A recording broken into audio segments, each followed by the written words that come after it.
Okay, namaste and good morning to everyone. Let's start our class with our prayers.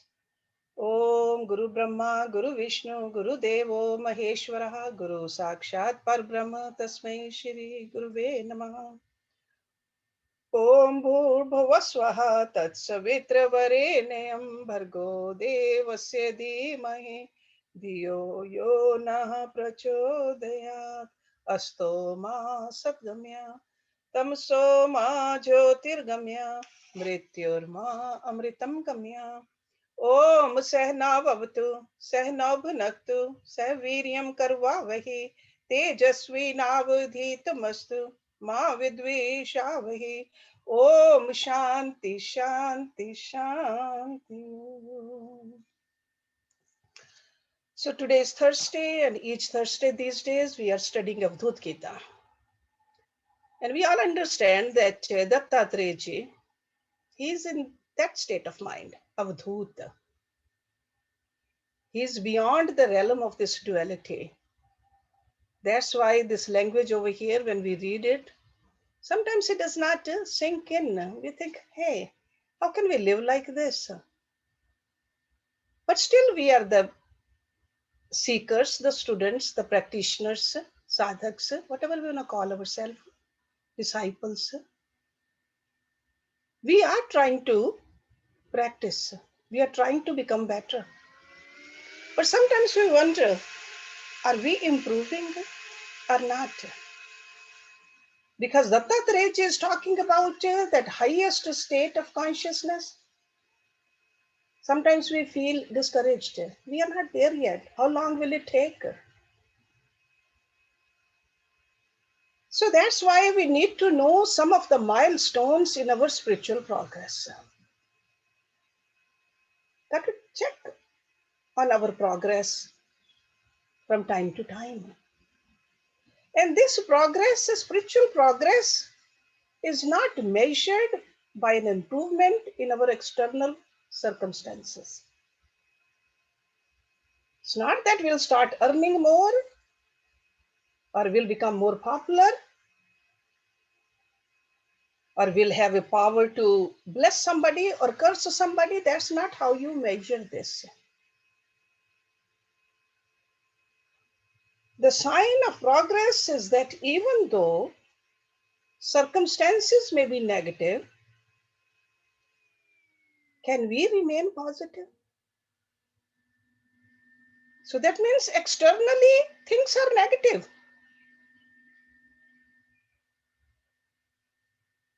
The world will say that you are a failure. But internally, can we stay positive?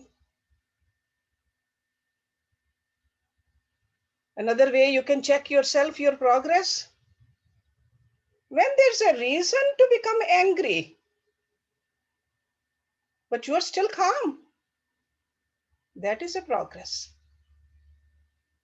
So that means in spite of the provocation, in spite of somebody is yelling at you, internally calm. I'm not saying that you did not say anything in return, but internally, could you stay calm, peaceful? Then there's a progress. Because verbally, sure, we can stay calm. When our Guru tells us something, even though we want to say something back, but we still don't because we know that's not proper. But progress is when internally also. When there's a reason to be envious, but you are free from it, that is a progress. When there's a cause for pride to arise, everybody's bragging about you, but you still remain humble. That's a progress. When there's a reason for attachment, and yet you are detached, that indicates that your spiritual power is increasing. So these are some of the symptoms. to remain positive even in the midst of negativity. As we do sadhana, the perspective towards the world changes. Our drishti changes, the way we see the world changes. That's why that common saying in Hindi, drishti badalne se srishti badalti hai. Other people are looking at the world the same way, they think it's a miserable. But the seeker says it's beautiful, I see God everywhere. So that is the progress. Because world is the same for all of us, but by virtue of our sadhana, our vision towards it changes. How we look at it. Can we see the blessing even in a disaster?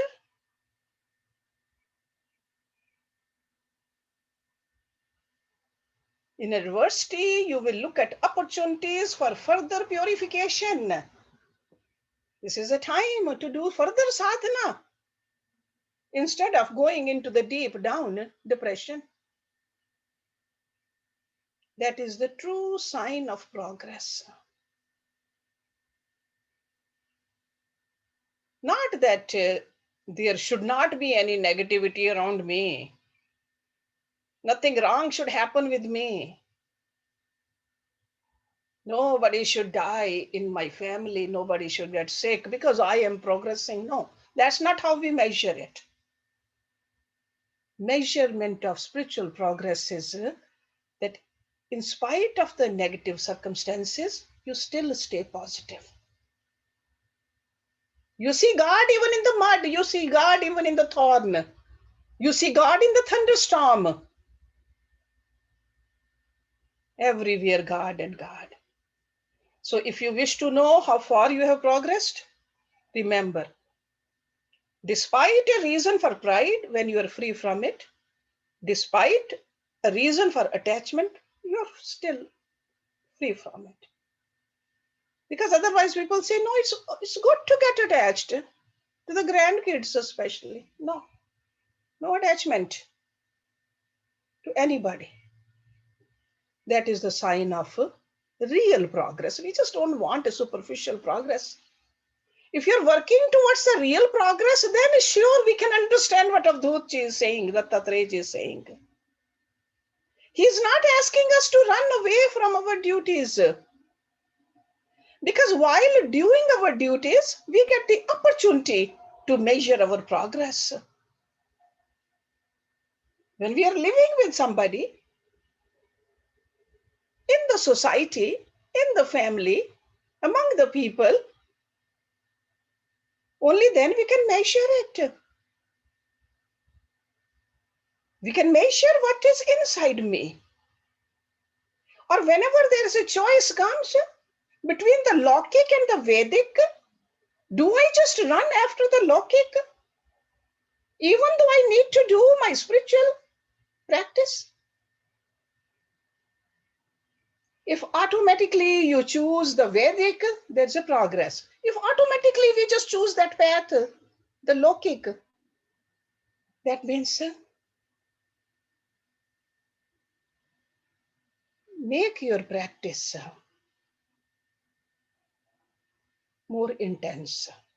Increase the heat of your practice. Because mind still flows towards it. Mind finds happiness towards the worldly relationships. And whenever there's a little bit time, then relationship with God. That's not a real progress. So keep these things in your mind. Then you can check yourself. You don't have to check others. That's not our duty. Let the God and the Guru do that. We need to check ourselves. Am I improving?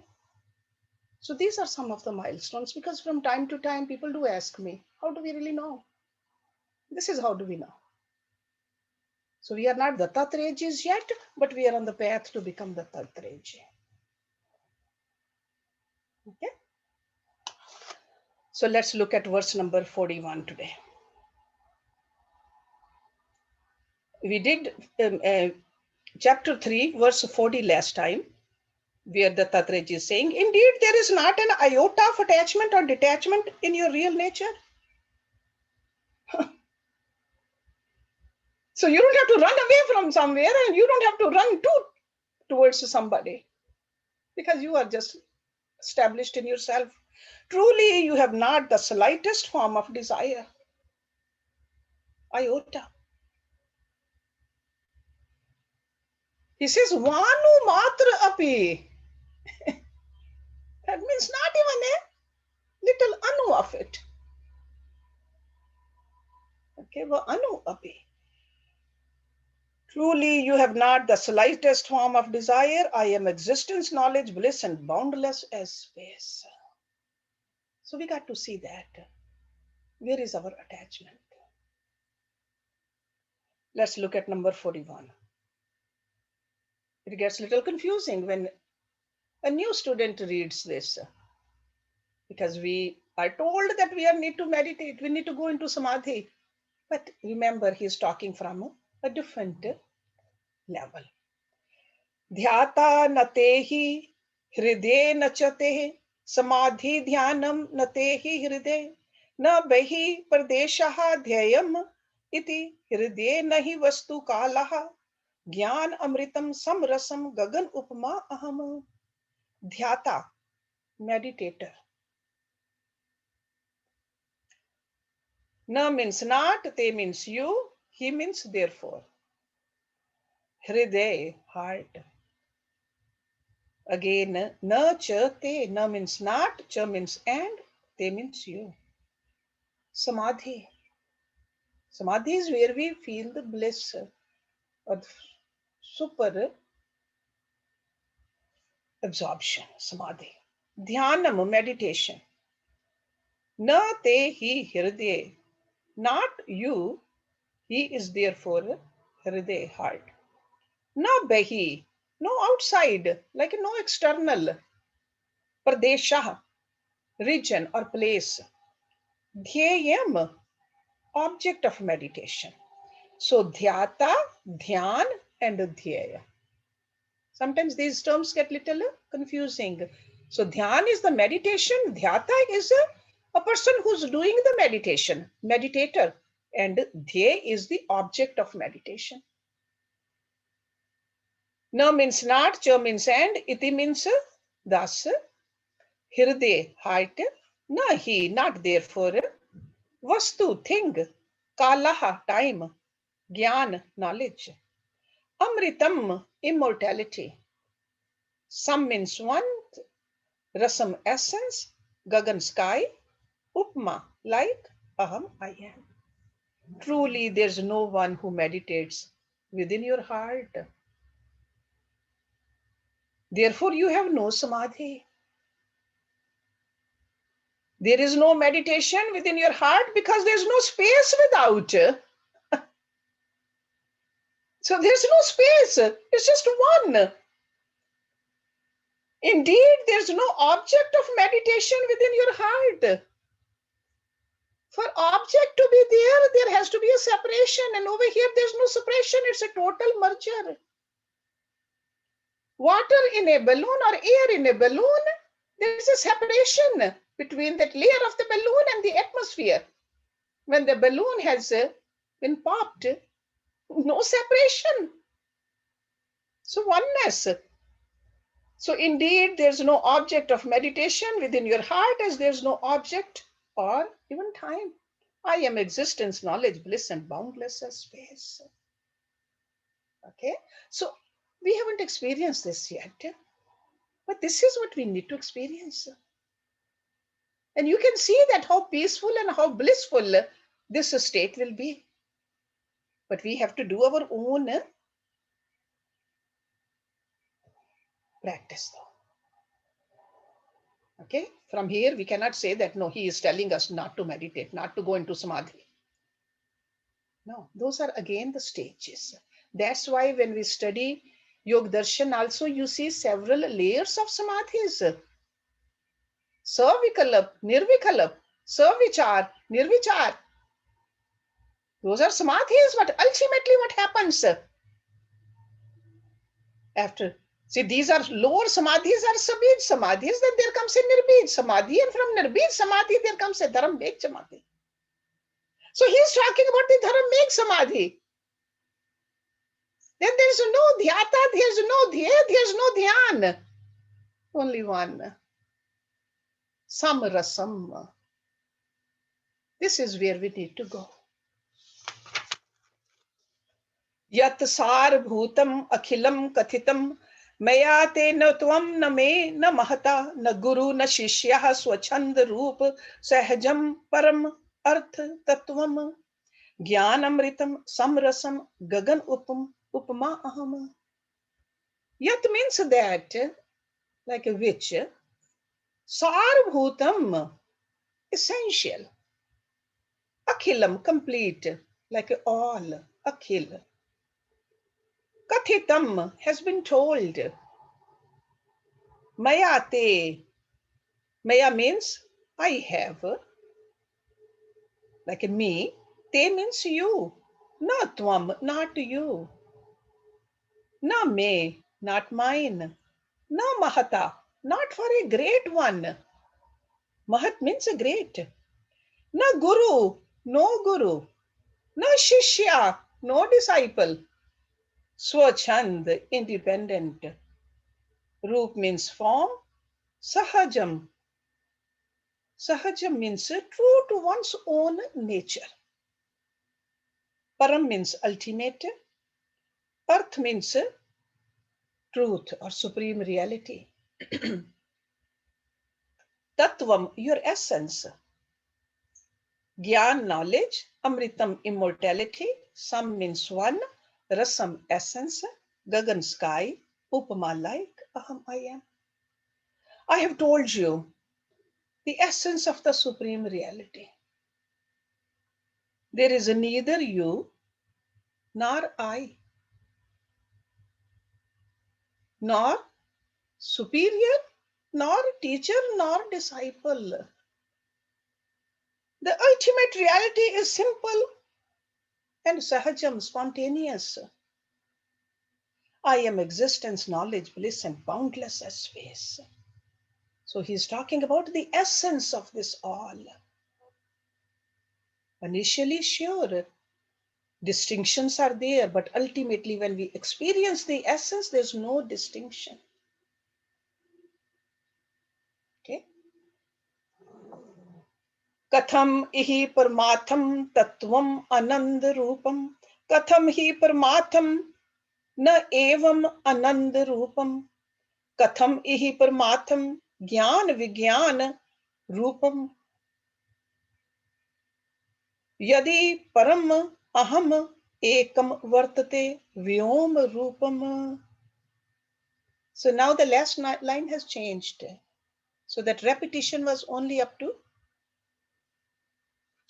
the previous verse. Katham, how? Ihi means here.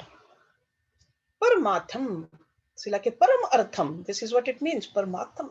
Supreme truth. Tattvam, reality. Anand, blissful. Rupam, form. Katham means how. Ihi means here. Again, paramartham, supreme truth. Na evam.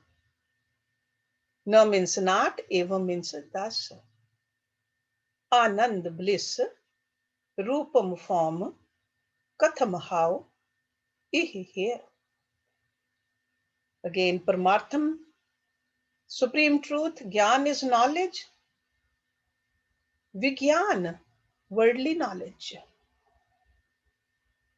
See, Vigyan is used for realization also, for the worldly knowledge also, Vigyan. Rupam, form. Yadi means if. Param aham, supreme, I am. Ekam, one. or alone, vartate, exist, vyom, sky or space, rupam, form. If I, the Supreme One, alone exist like space, how can I say that the Supreme Reality is blissful or not blissful? For you to call something blissful, that means there has been experience of unblissful too. So if there's only one, what is the question about it? How can I say that it can be attained by knowledge or by realization or by worldly knowledge? It is. That is it. There's nothing else. Dahan pavan heenam vidhi vigyanam ekam avnihi jal vihinam vidhi vigyan rupam sam gaman vihinam vidhi vigyanam ekam gagnam iv vishalam vidhi vigyanam ekam. Dahan means fire. Pavan, wind or air. Heenam, without. Vidhi means know. Vigyanam, realize. Ekam, one. Avni, Avni means earth. Avni. Jal is water. Vihinam, free from. Vidhi, know. Vigyan, realize. Rupam, form. Sam gaman, coming and going. Vihinam, free from. Vidhi, know. Ekam, one. Gaganam, sky. Iv means like. Vishalam, spread throughout. Vishal. Vidhi, know. And Vigyanam, realize. Ekam, one. So the Tatra is saying, realize that non-dual consciousness. That means there's no duality, there's only one. We need to realize that. Which is devoid of fire and air, earth and water. Because what are these? Fire, air, earth and water. These are all part of the Prakriti. The essence is beyond Prakriti. So he says, realize that. So realize that non-dual consciousness which is devoid of fire and air, earth and water. Realize that non-dual consciousness which is neither mobile nor immobile, coming and going. It cannot go somewhere and it's not coming from somewhere. It just is. All our life we've been thinking about we have come from somewhere and we need to go somewhere. But this scripture is very clearly telling us that we are that which is everywhere and which is the same, which is not divided. And we need to know that. We need to just not know theoretically, we need to experience this.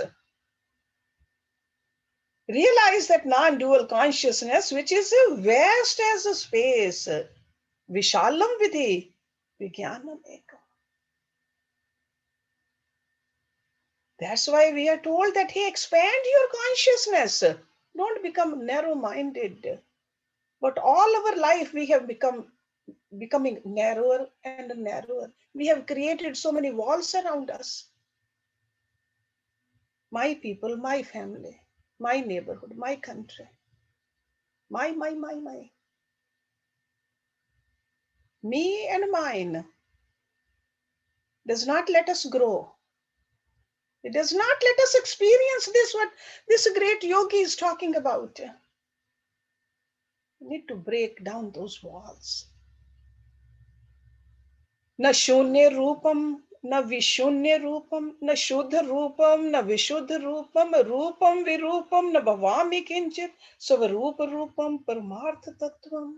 Beautiful. I tell you that these verses are written so beautifully, so poetically, so easy. Even a person like me who doesn't know much Sanskrit can really understand the essence of all this. I think that's the reason it is in this language, so that it's available to all of us. Na means not, shunya means void, rupam is form. Again, na means no, vishunya, special void. Rupam form, na means not, shuddh pure, rupam form, na means not, vishuddh. Over here, this vishuddh means impure. Something has been added in the purity. Rupam form, virupam formlessness. Na means not, bhavami, I am, kinchit, anything at all. Savrupa, true nature. Rupam form, Paramartham, supreme reality, Tattvam, essence. I am neither formless nor with the form. My nature is neither pure nor impure. I am neither beautiful nor ugly. I am that supreme reality which shines in its own nature. This is who I am. And everybody else is like that too. No distinction, no duality. Last verse of this chapter. Munch munch hi sansaram tyagam. Munch hi sarvatha tyag atyag. Visham shuddham amritam sahajam dhruvam. Munch means renounce. So he's emphasizing by saying it twice. Munch munch, renounce, renounce. He means indeed. Sansaram, this worldly existence, this temporary existence, tyagam, renunciation, munch, renounce.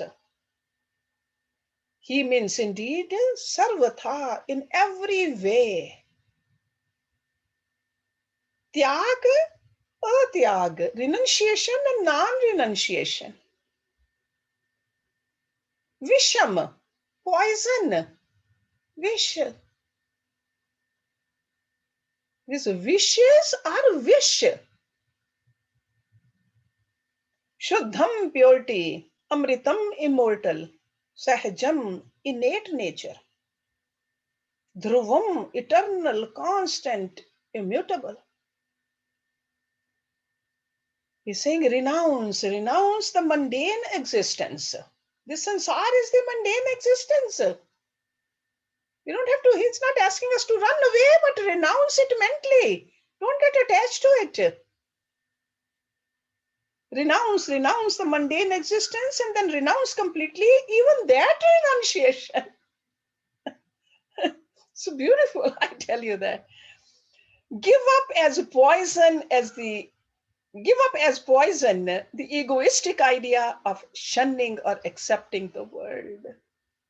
Don't become arrogant that I have renounced it. It should just become your nature.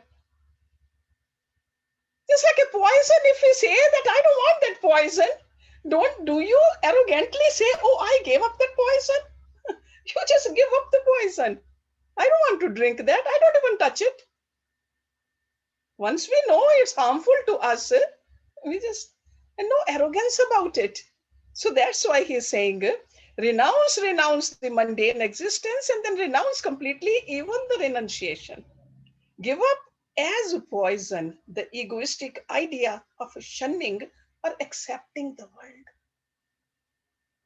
You are pure, simple, firm, and immortal. Shuddham amritam sahajam dhruvam. He's saying this is what you are. Your own nature, you don't even know. Something which is a poison, we have accepted that. So that's why he has said this renounce several times in this last verse of this Great chapter. Munch munchi sansaram. Tyagam munch hi sarvatha. Every which way. No justification. Often we just put some kind of a justification. No, I need it. I'm doing it for somebody else. No justification, sarvatha. Okay. Before we start the next chapter, any question, comment? I hope you guys enjoyed it as much as I did. It's beautiful. Because we are not Sanskrit scholars. But this, to understand this Avadhuta Gita, you don't need to be a Sanskrit scholar. You have to just practice and move towards this kind of a blissful nature of yours, which we are, you are, all of us are. Okay, so practice, practice. That's why in the beginning today I just told you that keep checking your progress. Okay, don't wait for everything outside to be conducive for your growth. In spite of the non-conducive environment, rise to this level. Okay. Often we put our own limitations on ourselves. So he is taking us out of our limitations. Okay, so if you don't have a question, let me just do a few more verses of chapter 4 now. Right? So no question, right? It's chapter 4. Chapter 4, third and fourth chapter is the same message he's giving us. So the next chapter is very poetical too. You will see that again there's a repetition of the last line in a lot of verses, because he's again talking about the nature of the Atma. So third and fourth. But when we reach chapter 5, then he is going to tell us what to avoid. Mainly, he's going to tell us avoid all the lamentations, all your cries, all your feeling of hopelessness.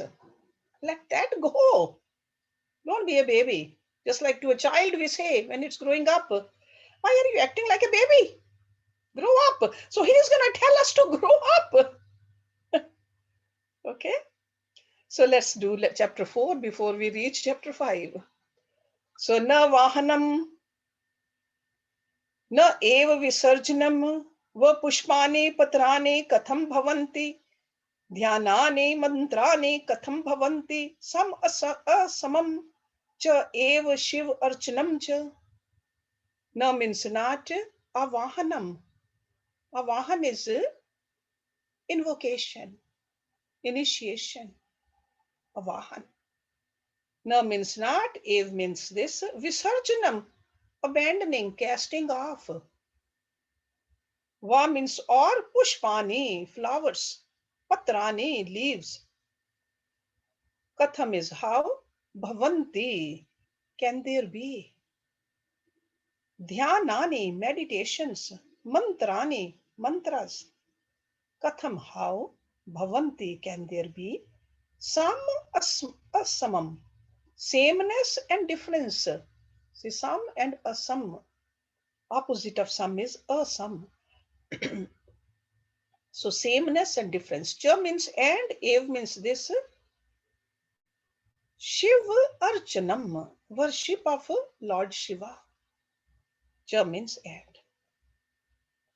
Brahm cannot be invoked or abandoned. Okay? You cannot let it go anywhere. Only the forms we can do Visarjan, like a Ganesh Visarjan. So form you are abandoning. Brahm cannot be done that. We cannot let it go. Where are you going to put Brahm? So Brahm cannot be invoked or abandoned because it is formless.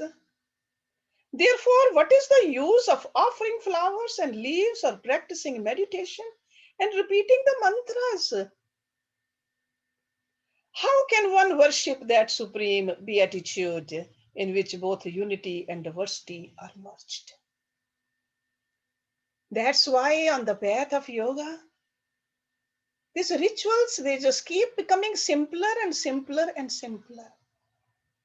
Initially, when you're doing the karma kand, there are a lot of do's and don'ts. But later on, all those do's and don'ts, you don't have to keep your face towards a certain direction. You rise above these. See, just like when a child starts to walk, we give a walker. When a child rides to bike, we give a tricycle. So later on, we just let go of those extra wheels. So these are the wheels. But if we let go of the extra wheel before its time, we know the child will fall. So there's a purpose, but at the same time, we should know all these rituals, they should help us to rise above. Don't become a worshipper of the rituals, worshipper of the direction, worshipper of certain form. By developing a relationship with the essence in the form, you should understand that the essence is same in every form. Then there's no question about putting somebody down or somebody up. Remember that from that sense, Dattatreya is giving us this advice. Brahm cannot be invoked or abandoned because Brahm is there all the time. It is formless. What is the use of these long rituals? How can one worship that supreme beatitude in which both unity and diversity are merged? Na kevalam bandh vibandh मुक्त न केवलम शुद्ध विशुद्ध मुक्तः न केवलम योग वियोग मुक्तः स वै विमुक्त गगन उपमा अहम. न means not kevalam self alone. Bandh bondage.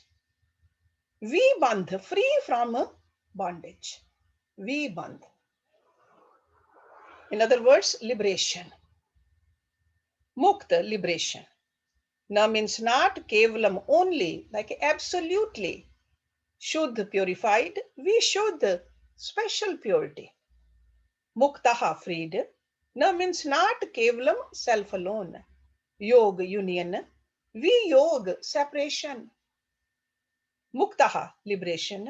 Sa means he, like it.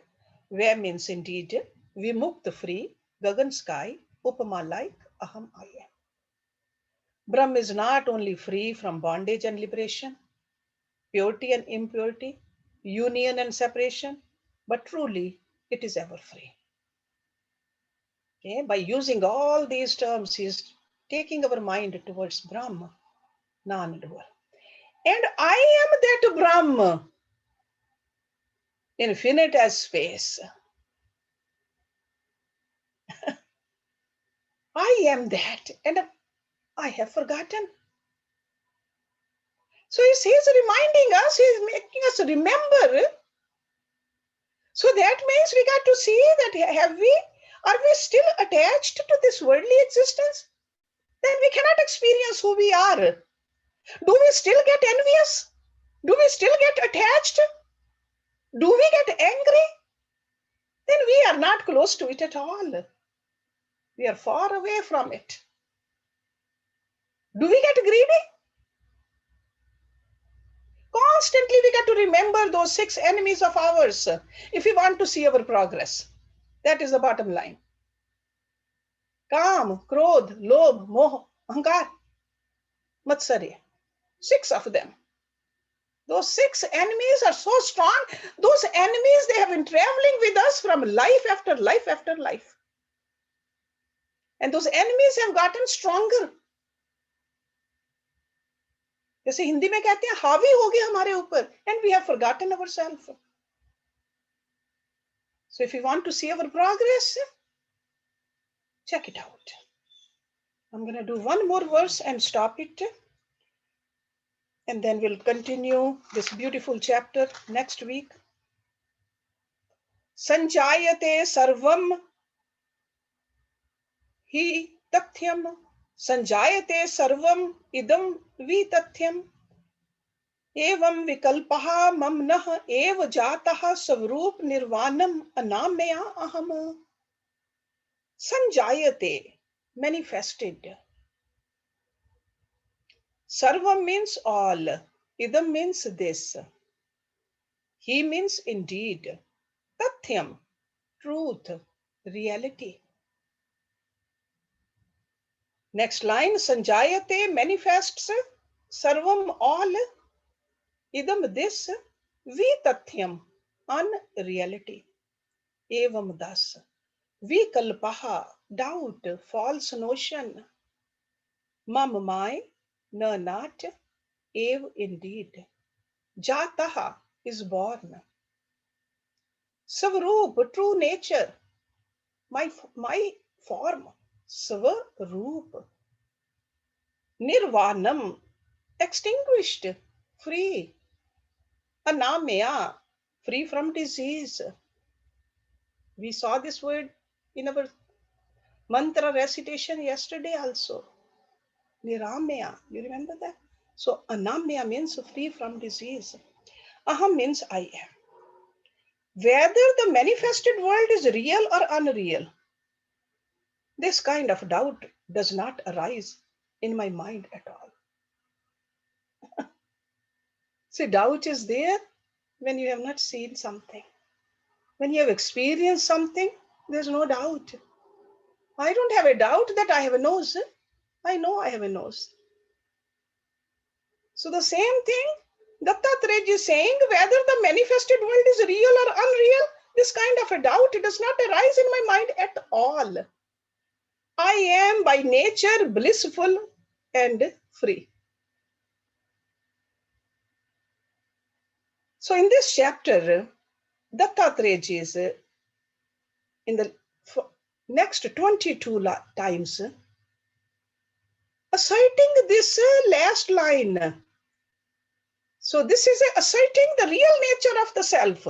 Swaroop nirvanam anamayo aham. I am free from disease. I am free from grief. Where does the grief reside? In our mind. And I am not my mind. Where does the doubt arise? In my intellect. And I am not my intellect. I am free from all that. Swaroop anamya aham. This is the mantra. He is going to repeat 22 times so that we know it for sure. Okay, so let's stop the class over here today. Om Purnamada Purnamidam Purnat Purnamudachyate Purnasya Purnamadaya Purnameva Vishishyate.